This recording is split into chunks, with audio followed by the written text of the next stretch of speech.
কি হয়েছে পুরান মাসে? ভিডিও আলু বাড়াই লাগবে। আলো বাড়ে সূর্যের আলো লেখা ভিডিওটা প্যাক হয়েছে।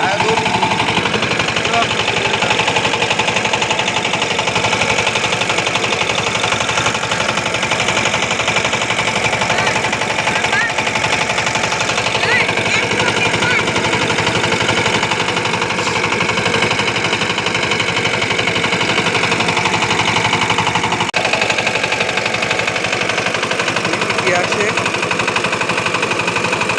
শুধু একটা ছোট মাছ দেখেন, এর আগের ডুব দিয়া এই 4টা মাছ একসাথে আনছে। এখন এর টাইমে একটা ছোটোখাটো একটা মাছ আবার যাইবো, যাই এখন আর মাছ ধরার চেষ্টায় থাকবো। ভিডিওটা ভালো লাগলে লাইক শেয়ার ও সাবস্ক্রাইব করবেন, স্ক্রিনে দেওয়া নাম্বার যোগাযোগ করবেন।